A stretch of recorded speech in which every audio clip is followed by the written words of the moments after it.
Hello दोस्तों, नमस्कार। स्वागत है आपके अपनी YouTube चैनल सत्य क्लासेस पर। आज हम मिट्टी के प्रकार के बारे में जानेंगे, टाइप्स ऑफ सॉइल।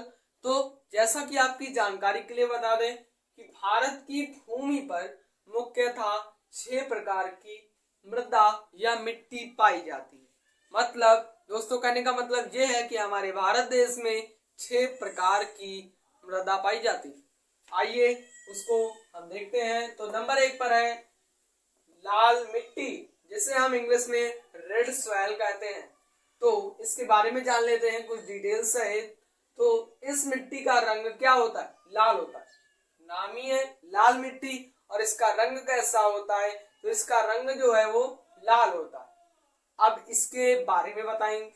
इसमें उपस्थित लौह ऑक्साइड की अधिकतम मात्रा के कारण होता है।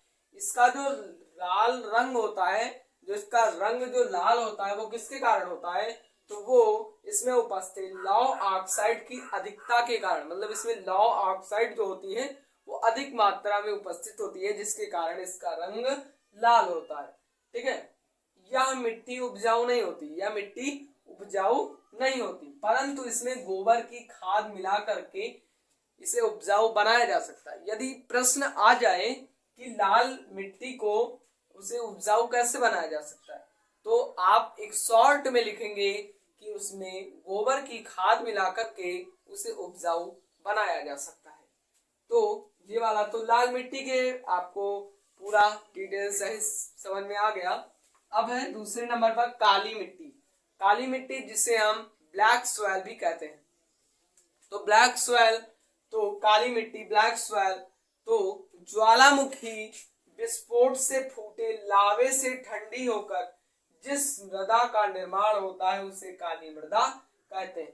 जो ज्वालामुखी होती है, उस जो ज्वालामुखी है वो जब विस्फोट होता है तो उसमें जो लावे निकलते हैं, वही जो ठंडे होकर के जो ठंडे हो जाते हैं, वही क्या होती है? लाल मृदा होती। उसी से क्या होता है? लाल मृदा का निर्माण होता है। जो लावे जो होते हैं जब ठंडे हो जाते हैं तो उससे काली मृदा का निर्माण होता है। काली मिट्टी में लौह तत्व तथा मैग्नीशियम अधिक मात्रा में होता है। लौह तत्व और मैग्नीशियम क्या होता है? काली मिट्टी में अधिक होता है, जिसके कारण क्या होता है? ह्यूमस की मात्रा, और ह्यूमस की मात्रा अधिक होने के कारण यह मिट्टी बहुत उपजाऊ होती है। मतलब इसमें क्या होता है कि ह्यूमस जो होती है उसमें अधिक मात्रा में पाई जाती है, जिसके कारण यह मिट्टी बहुत ही उपजाऊ होती है। आइए तीसरे नंबर पर जलोढ़ मृदा, जिसे हम एलोवेयर सॉइल भी कहते हैं। यदि कोई आपसे पूछे सबसे अच्छी मृदा कौन सी है, तो वो भैया जलोढ़ मृदा, एलोवेयर सॉइल, जो हमारे उत्तर प्रदेश में पाई जाती है ना, बहुत से तो इलाकों में। तो इस मिट्टी में रेत, गाढ़ तथा चिकनी मिट्टी का मिश्रण होता है। मतलब इसमें किसका मिश्रण होता है? रेत का, गाद का और चिकनी मिट्टी का मिश्रण होता है। ये मिश्रण से मिट्टी ये कौन सी बनी है? जलोढ़ मृदा। ठीक है। बहते जल के साथ आई यह मृदा सभी प्रकार के उत्तम खनिजों से भरपूर है। जो जल बहते हैं उससे जो जो मिट्टी हर जगह की कटती नहीं है, उसका सब मिश्रण हो जाता है, जिसके कारण सभी खनिज लवण क्या हो जाते हैं? एकत्रित हो जाते हैं, जिसके कारण क्या होता है? ये खनिज लवण से भरपूर होती है। जब सब खनिज लवण इसमें मिलेंगे तब क्या होगा? भरपूर होगी ना। भरपूर का मतलब होता है फुल, एकदम फुल टास, उसमें सब भरा है, माल वाला है ना।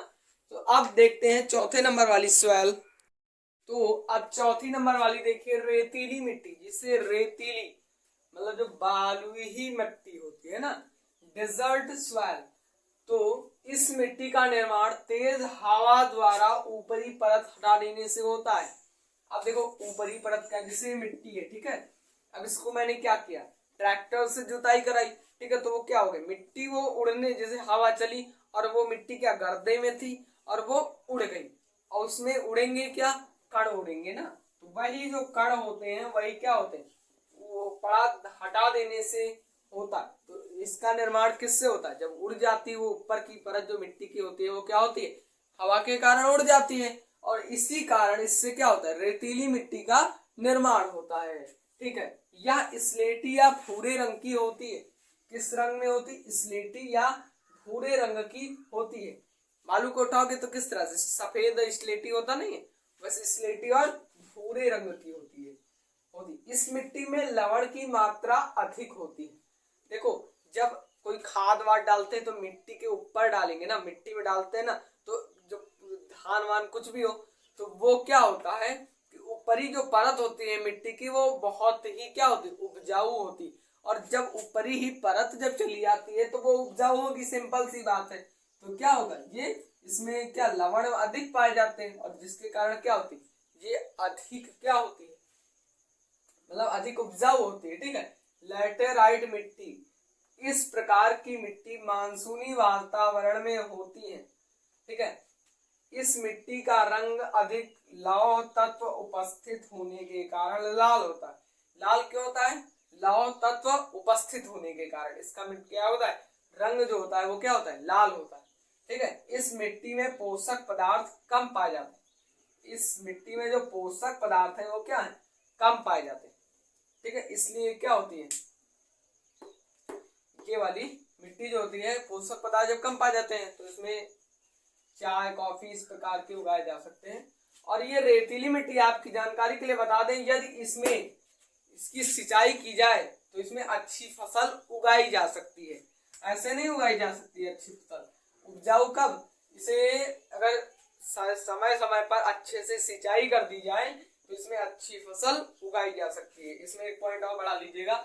ठीक है, पर्वतीय मिट्टी, इस प्रकार की मिट्टी का निर्माण पर्वतीय क्षेत्र में होता है। पर्वतीय मिट्टी का निर्माण कहाँ होता है, पर्वतीय क्षेत्र में होता है। इस मिट्टी में ह्यूमस की मात्रा अधिक होती है। इस मिट्टी में क्या होता है, ह्यूमस की मात्रा क्या होती है, अधिक होती है, जिसके कारण यह मृदा अधिक उपजाऊ होती है। देखो ह्यूमस जिसमें मिट्टी में है वो उपजाऊ है। ठीक है, तो ये याद रखना, 3-4 पॉइंट याद कर लेना। और ये 6 मृदा है, मैंने बहुत ही शॉर्ट में आपको डिफिनेशन बताई है। और तो अगर थ्योरी पढ़ोगे बुक से तो वो बहुत ही लंबी हो जाएगी, तो इसके लिए मैंने ये पूरा आपको डिटेल सहित बता दिया अच्छे से। अगर पूरा लिख दोगे तो आप में पूरे से पूरे नंबर आएंगे। धन्यवाद, जय हिंद। चैनल को सब्सक्राइब करना बिल्कुल भी मत भूलिएगा।